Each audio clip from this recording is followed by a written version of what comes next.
Going into this bye week, there's a lot of questions regarding the coordinators and how they're going to look. Are they going to make changes off of this bye week?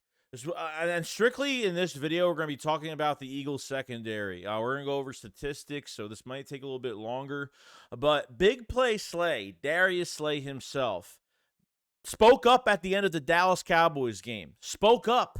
And you know what? In this defense, okay, some of these DBs are going to get fed up with the way they are used in this defense and how we're giving up free yards, off-ball coverage. And number 2 spoke the hell up. We better do that. Because I've seen enough horror movies to know any weirdo wearing a mask is never friendly.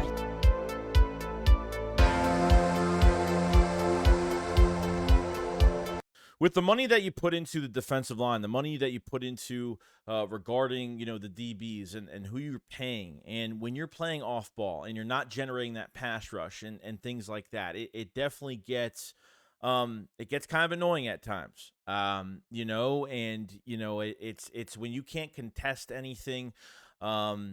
When we're making it that easy, it puts more pressure on your offense to score more points. And the messed up part is, if our offense is extra successful and we're up by 2 scores, Sean Desai is perfectly fine with kind of just sitting there and playing conservative and really just wasting time, keeping the ball in bounds, keeping everything underneath, and letting that clock roll and roll. But you still don't want to give up field goals. You still don't want to give up easy, big chunk plays, and that's what we've been doing. Not saying the Eagles got to play press the whole entire time, but it's just to a point where let these corners be cornerbacks, because you're not. Why are you paying Bradbury $13-14 million a year? Why are you putting money into your defensive line when you know that on an extent? I mean, literally, every time a quarterback extends a play, the Eagles can never make a play. It's always like 5 to 10 yards of separation. And I think the big part about it is the nickel cornerback position, where Bradley Roby is going to come back after this bye week. He did say that he will be back after the bye, which should kind of settle down the nickel position. And I know they were using Sidney Brown for more dime package. They're using Eli Ricks more man-to-man coverage against the Cowboys, and really the last couple weeks. This was the second game against the Cowboys where the Eagles actually had like the same guys, in the secondary. There wasn't any new changes really. I mean, the same roster for the defense the past couple weeks. So that really does help. It helps with communication a lot of other ways. So getting Bradley Roby back will be huge. He was dealing with the shoulder injury the past couple weeks. He was week to week, and finally will be coming back. So hopefully, even when Roby kind of settled down in that second half of that Rams game, it really did help tremendously, and hopefully it will make a big difference. This scheme doesn't really help out a lot of players, and hopefully for Bradley Roby's sake, coming back on this gauntlet of teams that we have to face in the second half of the season is going to be interesting. So we'll see.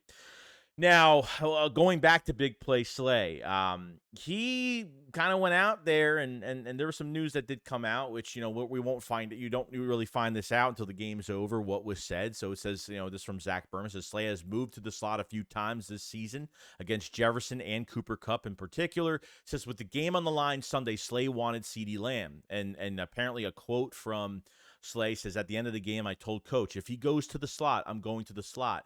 Now, this was interesting because during this game, I saw a little clip from NFL Films. I guess they're making, they make the mic'd up moments from NFL Films from certain games. And Slay was actually talking to Desai on the sideline, says, I want 8-8 because the game is on the line. Talking about CeeDee Lamb. CeeDee Lamb had a fantastic game, 191, 192 yards, whatever it was. He was facing 2 rookies the whole entire night. The Cowboys had literally a mismatch the whole entire game, and it annoys the fucking shit out of me.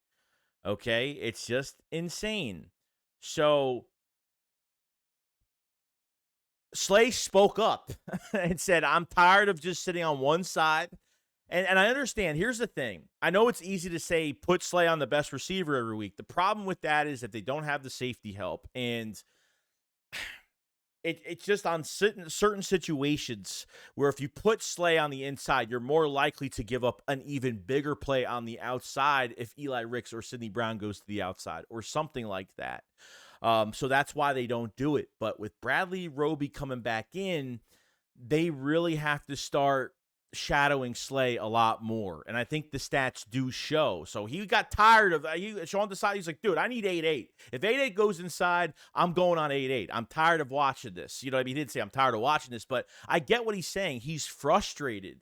How they used, kind of like how perfect like they used Slay last year. They kind of went off the trail with him last year as well when he was mimicking, and staying on the number one guy and Justin Jefferson. He only had like 40-something yards in that Vikings game on the home opener last year, and it was a really good game. And I felt like the Eagles just slowly last year did the same thing that they're doing this year all around. They've been making some second half adjustments with Slay, but screw the second half adjustments with Slay. He's your best cornerback, and us Eagle fans have been talking a lot of shit. Bradbury doesn't look like Bradbury. Slay looks old. This one, and part of it is, and I say 85 to 90% of it is this damn scheme that no corner. I don't care if you have Patrick Peterson in his prime, okay? I don't care. No corner is successful in this scheme. I want this defense to be felt, as Sean Desai said beginning of the offseason. And, I don't see a physical defense here. When it comes to the defensive line, yeah, sure. Comes to the secondary, hell no. These guys barely get their hands on. I feel like you have to disrupt some routes and do some different things. I'm not saying they got to do it every single play, but it does help to slow some guys down. Like if you have a weaker corner on a better receiver, you got to at least try to get a little bit physical, push him off the route, just kind of disrupt the timing of the pass between quarterback and wide receiver. And Dak had all day to throw this ball. Not just him, but other quarterbacks this year. We made Sam Howell look like damn Tom Brady, Joe Montana out there those 2 times. It's crazy right now. And the last couple weeks have been god-awful on giving up easy yards. How you play so good against Miami with a track star offense, you go into Washington, do the same and do the complete opposite, really, and then go to and then play at home against the Cowboys and give way too much. Like I said, Chauncey Gardner-Johnson was the biggest loss of the season, 100%, no doubt. You know what I mean? I don't care if Sidney Brown could play both positions, safety and corner, but can he play both positions well? You're relying on a rookie third rounder and an undrafted rookie coming into this team this year. And I'm not saying Eli Ricks had trouble. He had a lot of trouble, but like I said, I can't put too much into it because they're first-year players, okay? They're not first-round picks. Okay, that's what I have to kind of say about that. And when Slay is versus CeeDee Lamb, I think 7 targets to Lamb. When Slay was in coverage, he only had 1 first down. That's it. That shows you right there how much of a huge impact when Slay is on the field. And it's really annoying. Now, CeeDee Lamb versus everybody else, 9 targets, 7 catches, 6 first downs. Okay, and those 6 first downs might not seem like a lot. It definitely is, but a lot of yards came out of that. Okay, so Roby coming back, the nickel spot is why the Eagles probably, and I'm not going to say it's the main reason because I think Sean Desai is just stuck in his ways right now. The main reason why they don't move Slay around is because the nickel spot is so weak and they can't afford to move him on the inside. They have tried flirting with Bradbury to the inside, and that doesn't even work. And I think, Bradbury gets a lot of, we've been talking about him. He looks like a 35-year-old corner right now. I mean, really just not great.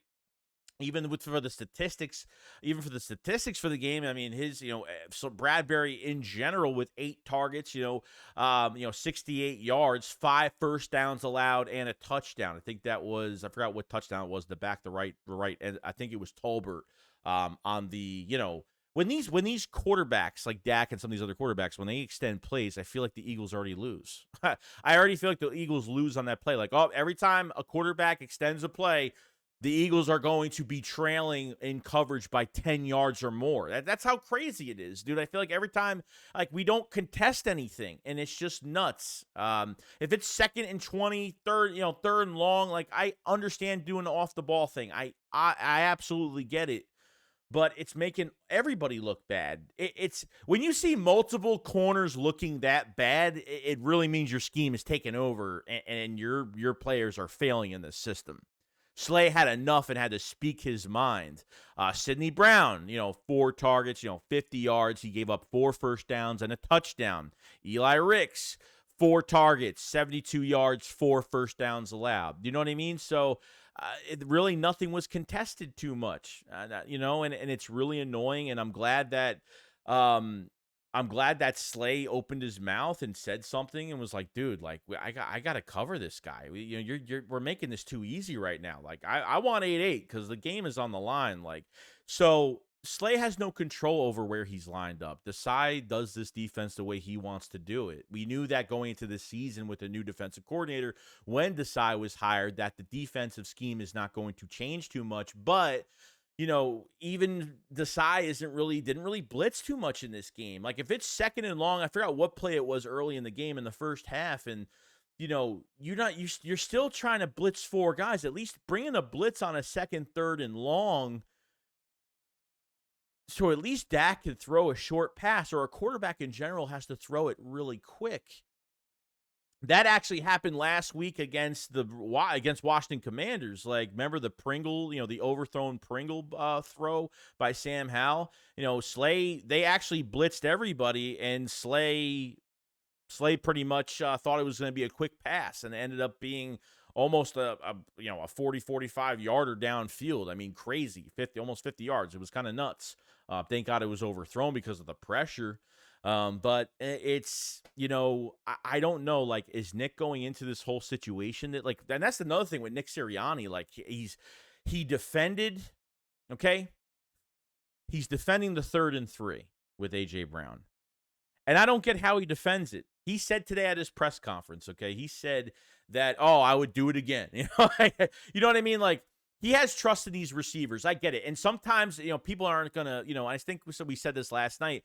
Some people, that aren't going to kind of relate to themselves the fact that Hurts wants to throw it up to A.J. Brown. Like, those aren't play designs for A.J. Brown. Like, there are plays where Hurts will get out of it. And he was like, if there's man-to-man coverage, they're going to do it. I mean, DeAndre Swift had an 8-yard run, and then it's 3rd and 3, and you just hock the ball up to A.J. Brown. Run the friggin' ball again. I mean, you're just wasting time at that. You can waste more time. Even if you give it to Swift again, Swift is so tough trying to get yards with his legs. Like, I trust Swift 100% trying to get, at least, even if he doesn't get the first down 3rd and 3, even if he gets a yard or 2, just run the brotherly shove. I mean, it's that easy. But to throw it up on a short yardage play and making it harder for your offense, then you punt the ball on the 14, and then we went through 5, 10, 15, 20, 25 heart attacks at the end of this Dallas game, and it was the most annoying thing. So there was some things that Nick said that really pissed me off, but, I have to say to myself, he's not going to throw guys under the bus. It's a press conference. The team is winning right now. They have 1 loss under their belt, okay? I don't see Nick ever doing that. I always complain and say, why he said this and why he said that, but this is just how he is, okay? And remember, every time he goes up to Devontae Smith, A.J. Brown on the sideline, he always says, this is why I do it on 4th and 3. This is why I do it. This is why I need you. He puts the faith in these receivers so much. And usually a covered A.J. Brown is an open A.J. Brown at times. There was a couple throws that didn't make sense. That throw on 4th and 3rd and 3, and that other throw he had, and that one that into the end zone in triple coverage. I mean, Jesus Christ, man, that was a ballsy throw. I get you want to make a play there. And sometimes, like, we've been doing some things where time management is just a fucking disaster, because it'll be a short yardage play and he'll just throw a bomb to AJ. You know what I mean? I think it was the Rams game where it was like a short yardage play. No, it was I forgot what team it was. I'm brain farting because I'm thinking about a million things at once. But it was a short yardage play. We throw an early touchdown and we give the other team too much time to come downfield. I think it was the first Washington game. I could be wrong. And that game almost bit us in the ass in the end. Almost bit us in the ass in the end. I think it was the overtime game. We didn't waste enough time. The time management, knocking down that clock. I mean, they could have done it. Got Swift. So on that 3rd and 3, they took out Swift. They put in Gainwell. So now the defense knows you're passing, because Gainwell, why would they switch back to Gainwell? Defenses are starting to find out that every time they put in Gainwell, most of the time it's going to be a pass, because We know that Gainwell is a better pass protector. Shout out to Kenneth Gainwell for having a really good game against Dallas. But it's just too obvious. It's not mysterious. You're not hiding much of anything at that point. There's nothing wrong with not showing your cards sometimes, because if you're very confident in getting a play done, like the tush push or getting a run play or getting a short pass or something like that, then that's fine. But lobbing it up on a second and short, third and short, I can't stand plays like that. It's just such a waste of a play. If you get an 8-yard run from DeAndre Swift, keep it going. Let the juice flow, man. Like, all DeAndre Swift does is bring juice to that offense. It makes everybody push harder. They would have got that first down, or they would have ran the fucking brotherly shove, regardless. So those things really pissed me off today. Like I said, I have to nitpick at things. Like, we could be 8-1, guys, right now, but at the end of the day, I'm going through deja vu of last year where we were happy and people were telling me to calm down when we were scoring and we were winning and don't worry about the defense, we're fine. But then it came to the Super Bowl when we came up flat and a lot of things didn't go our way and our defensive corner totally shit the bed. I don't want this to happen again. I don't want to go getting to a Super Bowl and just not getting our shit together. It's week 9, literally through week 9, and we still don't have our shit together. And I'm so glad that Slay actually opened his mouth at the end of the game and said, dude, I'm tired of this. I'm tired of CeeDee Lamb getting all these easy yards. We're not making it easy for us. If he goes in the slot, I'm getting him in the slot. And it was only, 4 times, whatever it was, 4 times, what I read, It was four catches. He covered him 7 times, only had 4 catches for 1 first down, and then they strayed away from it. You know what I mean? That was at the end of the game, but that's what I'm saying, dude. Like, now with Roby coming back, you should feel more comfortable to now shadow Slay. Do that. You can't afford it, man. You can't afford it. You're making quarterbacks look way too good. I understand they're gonna get their passes at times. I get it. You're not gonna be perfect. You're not gonna shut out an offense. It's not gonna happen. But to make it easy for yourself and to get this pass rush to generate the pass rush and the corner coverage is hand in hand. Okay, just got to get it done. But that's all I really got to talk about. A little rant today on the defense. I'm glad guys are going to get healthy. We're going to talk about more things in the next few days. And we're going to get ready, man. The number one thing right now is getting healthy. Give these guys a damn rest, a damn break. They deserve it and they need it. And these coaches, I don't know what they're doing this week on the game plan going to KC. We'll talk about KC when we talk about them. But it's going to be a tough game coming off the bye. Both teams coming off a bye, and we'll see what happens. But other than that, guys, you guys have a fantastic day. I'll see you guys on the next one. Shakes up, follow us, peace out, guys. Peace.